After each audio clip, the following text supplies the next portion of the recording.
This story wasn't about justice. It was entirely about money.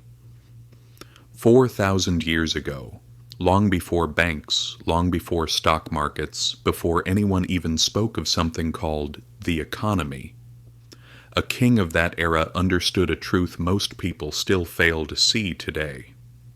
Civilizations don't collapse because people are evil. They collapse because rules decay, especially financial rules. And when those rules fall apart, violence becomes the only escape.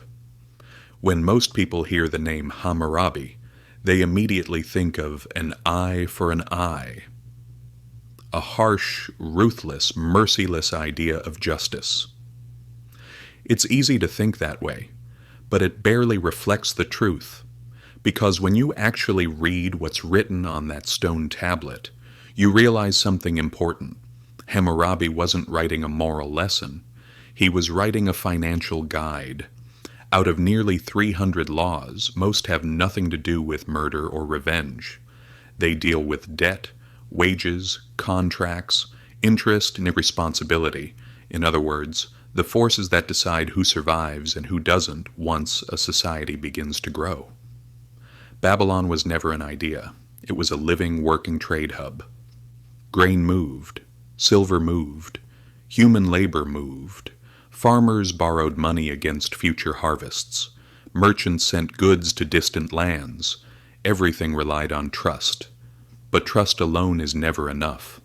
Trust without rules cannot survive. When a harvest failed, the problem wasn't just hunger. Debts couldn't be paid. Land was seized. Children were taken as collateral. A single bad year could erase an entire family. This wasn't just a personal tragedy. It was a disaster for the state. Because people crushed by debt, stripped of land, or enslaved don't produce. And they don't pay taxes. Hammurabi saw this. That's why he placed limits on loans. He capped interest. He ended lifelong debt slavery. After major disasters, he temporarily froze debts, not because he was merciful, but because he was realistic. Dead or enslaved farmers don't grow grain, and without grain a kingdom doesn't last long. The same logic applied to contracts. Hammurabi didn't care about intentions. It was an accident, wasn't a defense. He cared about outcomes.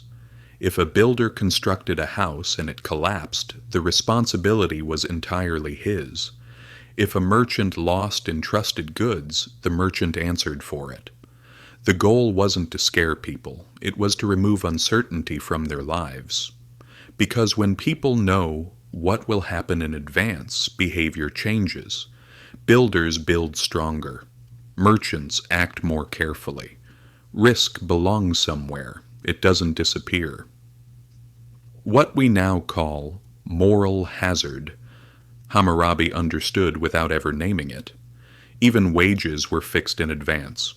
Who did what and how much they earned was written clearly, not because it was fair, but because it prevented conflict. Every negotiation is a potential fight. Every uncertainty is a possible crisis. When rules are clear, trade flows. But here's where the story gets truly honest. Were the rules equal for everyone? No. An injury to a noble wasn't treated the same as an injury to a commoner. Harm done to a slave was calculated purely as property loss. From today's perspective, it's disturbing, but Babylon didn't hide it. Those with power were protected the most, because the system revolved around them. This wasn't justice, it was system preservation. If major landowners collapsed, the shock spread everywhere. If a laborer collapsed, the system barely noticed. Cold but precise arithmetic. And this is where it starts to feel familiar, because today nothing is really different. Bankruptcy laws weren't created out of compassion. They exist to control the damage of crises. Debt forgiveness isn't generosity, it's damage control. Central banks don't intervene because they love markets. They intervene because collapse is worse. 4,000 years have passed, but the logic remains the same. When debt threatens the system, rules expand. When danger rises upward, intervention follows.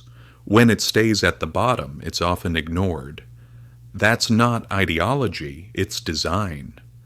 Babylon may have been more honest. It never sold the lie that everyone is equal. The rules were visible. Who pays the price was clear. Today the rules still exist, but most people don't know where they stand. That's why the modern system feels unsettling. People sense something is unfair, but can't quite explain why. Because the system was never built to be fair. It was built to survive. And survival demands sacrifice. Someone always pays.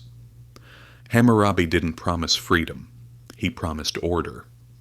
And perhaps his most important lesson was this: financial freedom doesn't come from believing the system is good. It comes from understanding how it actually works, where risk flows, who absorbs loss, which rules bend under pressure. Those who understand this aren't surprised. The logic carved into stone 4,000 years ago is still with us. The tools changed, the language evolved, but the structure remained. Rules decide outcomes. Power saves the system first and talks about justice later, because the oldest financial rule was never about right or wrong. It was about survival, and we're still living by it.